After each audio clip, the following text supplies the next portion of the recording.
Today we are going to take a look at sets and Venn diagrams. There's going to be a lot of different notation that you're going to need to know in this section.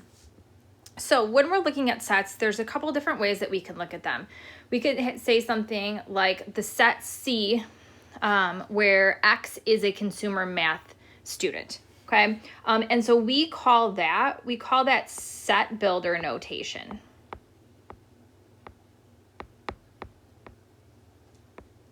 Because it tells us what we're going to be putting into that set. On the other hand, instead of just using a set builder, we can go ahead and we can actually list some elements of that. So I might have a class of consumer math students, and I might say, okay, well, I have Matt in that class, and I have Sarah in that class, and I have Steve in that class, and so on. Okay, so I could list out the elements or the people who are actually in that class. So we have some common sets that you guys have been learning about since you were freshmen. You talk about these in intro or algebra 1 or wherever it is that you started. There's a bunch of different categories. So we're going to list them in two different ways. We're going to list them using the set builder notation, and then I'm also going to go ahead and I'm going to list them as a listing. So, for example, you could have the set N where X is a natural number.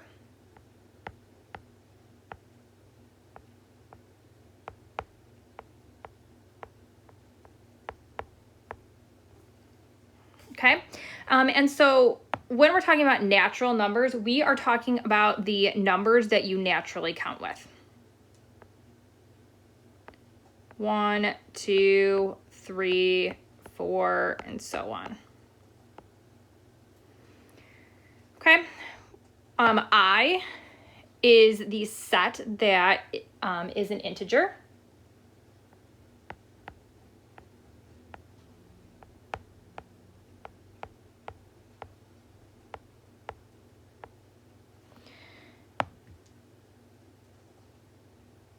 And so integers are your positive and negative whole numbers. So they include a 0. They just can't include any decimals. So we could have something like -3, -2, -1, 0, 1, 2, 3. And then they continue on either side, onto the positive and to the negatives. If we're talking about the set of Q, Q is a rational number. And if you remember, rational numbers are numbers that can be written as fractions or terminating or repeating decimals.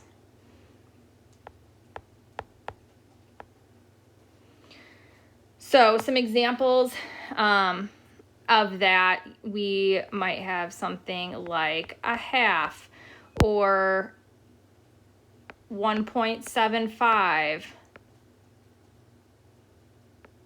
2.36. 5.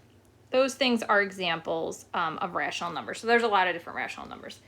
And then R are just real numbers.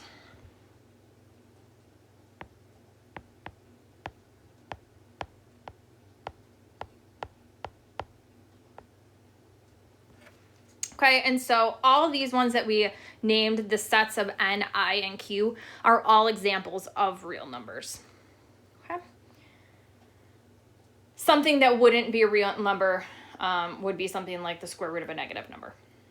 Okay, so then we have a Venn diagram here, and there's lots of different things that we can use Venn diagrams for. We can use them to compare different things.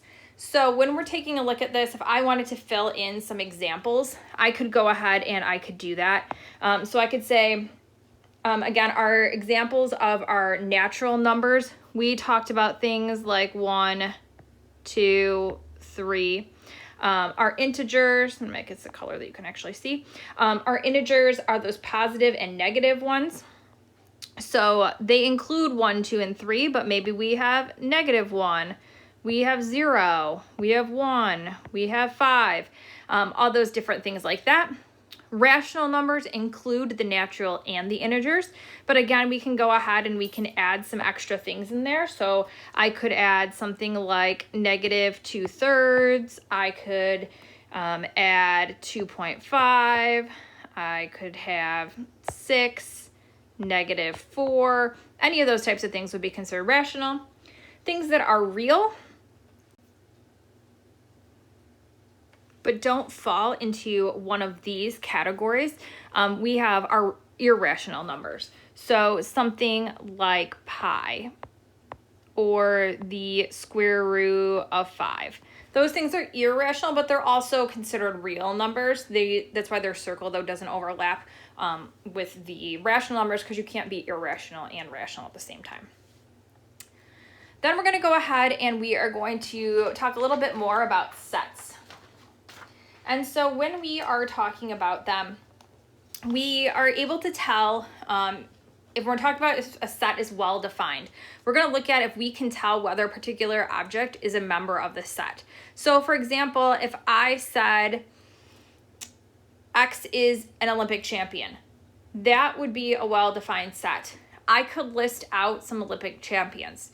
If I was talking about is tall, that's not a well-defined set. Are we talking about a person who's tall? Are we talking about trees that are tall? And when you're talking about tall people, what defines someone as tall? Is it taller than you? Is it a certain measurement? So this saying X is tall is not a well-defined set. We also could talk about a couple other sets, the empty set or the null set. And when we're talking about those, you either just see them written as an empty set, like that, there's nothing inside of your brackets, or you'll see it written like this. This is the empty set, so that means there's nothing in there. The universal set, when we're talking about that, the universal set is all elements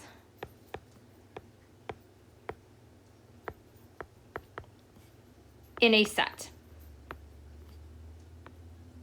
So usually they'll give you a set to start off with, and then they're going to ask you some questions about it to break it up a little bit. So the universal set is the set that has everything in it.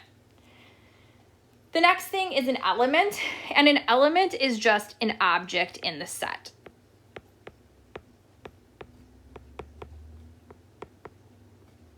So if we were talking about integers, -1 would be an element of that set. When I was talking about the people in the consumer math class, Sarah is an element of that set.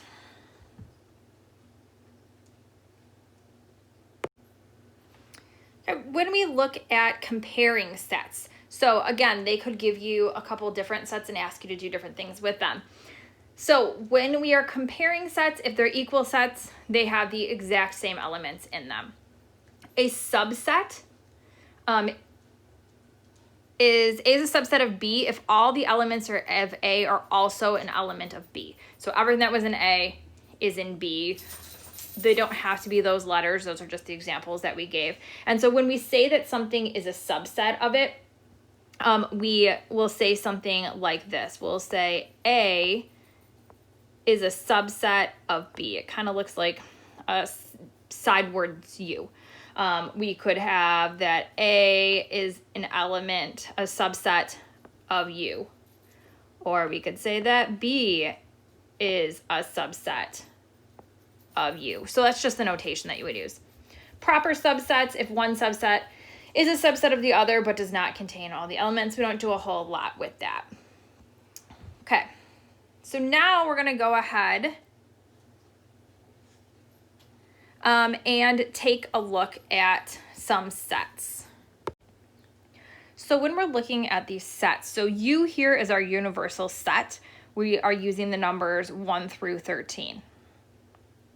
Then we're looking at A, B, and C. These are going to be subsets of our universal set. There's a lot of different things that you can do with them. We could make a Venn diagram, and I'm going to go ahead and I'm going to do that off to the side because I didn't leave a whole lot of room over here to make a Venn diagram. So we're going to make our diagram, and so U is what everything is a part of.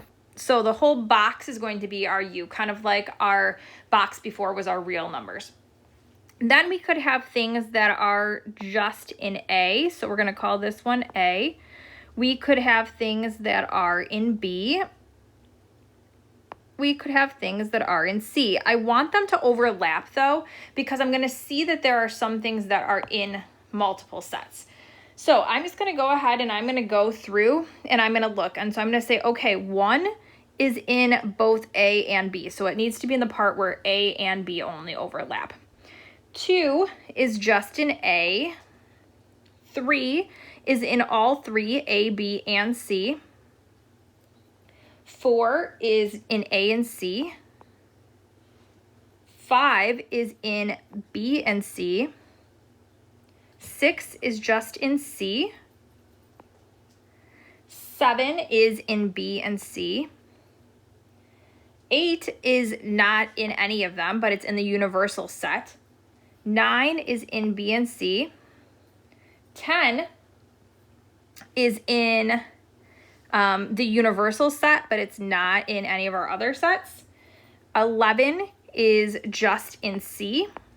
12, again, is in our universal set, as is 13. So this would be a Venn diagram showing a comparison of those. We could also go ahead and we could make a table, and we could go ahead and list out some subsets. So if we were looking at just the universal set of the numbers 1, 2, and 3, we could go ahead and we can do that. We could say, okay, looking at this, if we have we have no elements in our subset, we would go ahead and we would have the empty set.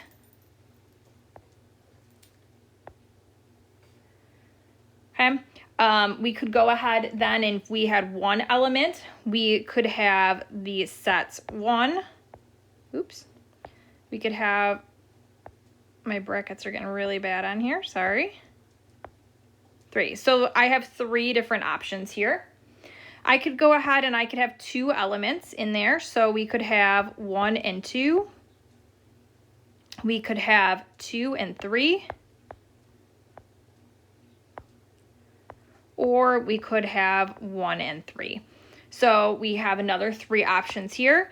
And then if I wanted to have 3 elements in my set, it would just be 1, 2, and 3. And so I only have 1 option there. We usually write them in order from smallest to greatest. All right, and then the last thing that we're gonna go ahead and we are going to look at is some operations with some set. So if we're taking a look at these, if I'm talking about the union, we want to unite them. We want to combine the 2 sets together. So for example, if we're looking back up at our sample from up here, so we're gonna go ahead and take a look at that sample. If I was looking at that and I wanted to find A union B. So if I wanted to go ahead and find A union B, I'm gonna go ahead and list off everything that's in both sets, but I'm only going to write something once if it appears in both. So I'm not going to write the number 1 twice. Okay, so I'm gonna go ahead and I would say we have 1, we have 2, we have 3, we have 4, we have 5, we have 7, we have 9. Okay, then we could go ahead and we could find the intersection. Oh, again, sorry, going back to our union, that regular U shape means union. So that's the union. If I were to talk about intersection, intersection looks the upside down, and it's the elements that they have in common.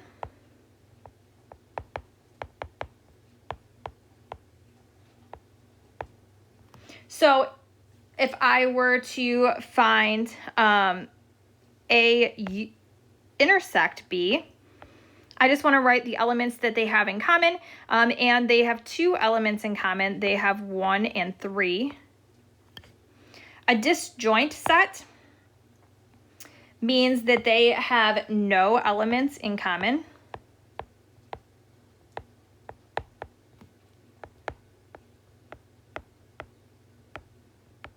So if you were trying to find the intersection and they didn't have anything in common, then you would say that they were disjoint. We have the complement. And so when you see a complement, it usually looks like this. It has a little notation like that, or it looks like this with a line over it. I'll be using the first. It means that it's in the universal set, but not in the other set. So for example, if I wanted to find the complement of set C, I'm going to look and say, okay, well, in the universal set, we have 1, 2, 3 is in C, 4 is in C, 5, 6, 7, 8 is not in C, 9 is, 10 is not, 11 is, 12, and 13. So the complement of C, these are the ones that are in the universal set, but not in there.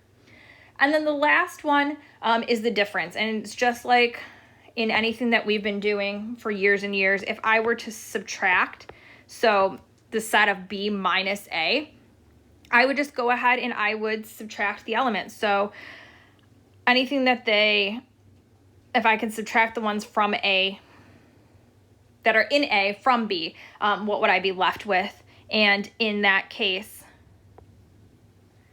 I would be left with 5, 7, and 9.